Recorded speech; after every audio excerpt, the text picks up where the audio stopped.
On September 12th, Unity, a game engine that powers games like Pokemon Go and Hollow Knight, announced a new controversial pricing model. According to the new rules, developers will have to pay a runtime fee. This means after a certain threshold, Unity would take a cut out of every single download, even for free-to-play games. The announcement outraged many indie developers and left them wondering whether their studios will be able to survive. That's the new rule. The old rules are gonna kill us. The old rules are like targeted missile. 10 days later, Unity apologized in an open letter and canceled the runtime fee. But only some of the changes have been reverted, and devs still feel like the future of their games might be jeopardized. After seeing the revised version, there was a little bit of relief because they kind of clarified a few key points. But on the other hand, the trust has been broken. We talked to two indie developers to understand what impact these changes could have on both studios and gamers. But first, what is a game engine like Unity, and why is it so important? Game engine is the infrastructure part of game development. You can handle the logic part of the game, the design part of the game, how the game actually works. That's what a game engine does. Because game engines are so important to developers, many in the community had a very strong reaction to the new pricing model. I remember one of our friends, they're calling us, they're saying, hey, you guys should take a look. It's very important to you guys as well. Bo Mei is head of Stonegate, a small indie studio that's getting ready to release their first title, Perfect Journey. The mobile game integrates AI into the gameplay and is fully developed with Unity, meaning any structural changes to Unity's pricing system could make or break Stonegate's very first project. Very similar to many developers in the gaming community. We were super shocked. I personally, I didn't believe that, Unity can be, to be honest, that greedy. Like, I kind of feel angry. Like, I kind of feel insulted. Like, not angry, but insulted. And I feel kind of funny. Like, they would do that. Chili Room's most famous game is Soul Knight, and it runs on Unity. Soul Knight is a top-down pixel art style shooter. It started out as a roguelike. Now it's kind of has a lot of different modes and stuff. So we've been running it for like 7 years. So when I heard it, I sort of read it on Twitter. I figured like, this is really not gonna happen.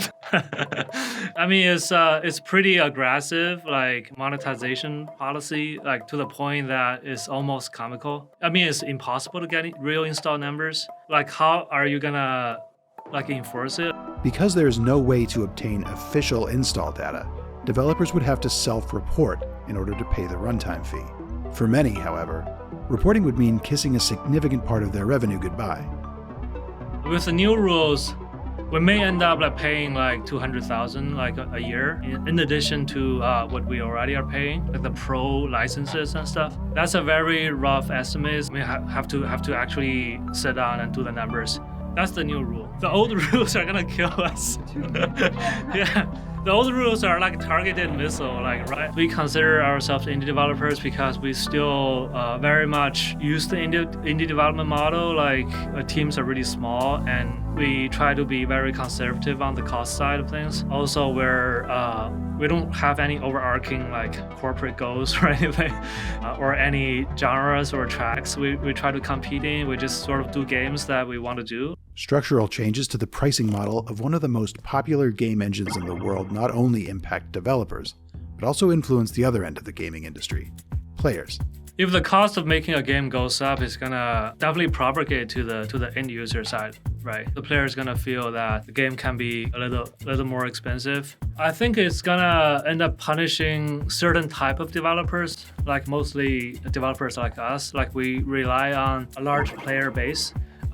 Games that don't charge much. I think those games are probably good for players, but the Unity kind of end up discouraging this type of development model. I can see there will be some, I would say, practices from either game development or game publishing or game operation will be changed. They will tend to be more focused on retention rather than acquiring new players due to the new changes on Unity's pricing model, right? And then also, for example, game designers who are trying to make the game more replayable. Faced with the facts, indie developers only have three options. sticking with Unity, switching engines, building their own. I mean, switching is pretty hard. Like, it's definitely not gonna happen a lot for like a mid project. That's almost like a straight no. It's gonna be like a chaotic process because first all the people have to learn the new engine, learn the features, and a lot of stuff you only you have to get your hands on to learn it. It's not like you can look at the documentation and know what's gonna work and what's not. Our team members, most of them have invested heavily in mastering Unity. They have spending years, if not decades, into mastering Unity, and then they are very experienced previously working, developing, publishing, operating games through the Unity. We want to start scratch and doing a game engine. We can borrow the patterns and probably put in our own experiences and improve it. It's probably will be like better for our own usage, but it's a huge amount of resource investments. We figure like a rough estimate figure probably like for mobile for it to be cross-platform to work on both iOS and Android. I'll probably have to spend like a 150 mil at least. I figure. Needless to say, this is a lot of money for small and medium-sized indie studios. The large companies, either they will choose to build their own engine, right? Because think about their potential coverage for all of their future pipelines. It's not practical for most of the indie game studio like us, especially at the current moment, to build our own engine, right? Because we can't afford the cost to a point, and it shouldn't be our focus, right? Our current focus is still to make a good game. If switching is not possible, and building a new engine from scratch is too expensive, there's only one option left. Unity has a very mature ecosystem. They have, lots of resources. They have lots of tools, right, and lots of support from the ecosystem. So it's kind of still very tempting for us to continue using Unity. We wouldn't want to put in huge investments on something like we may or may not do well. It's hard to say. We want to start an engine project. Overall, I feel cautiously optimistic about the future.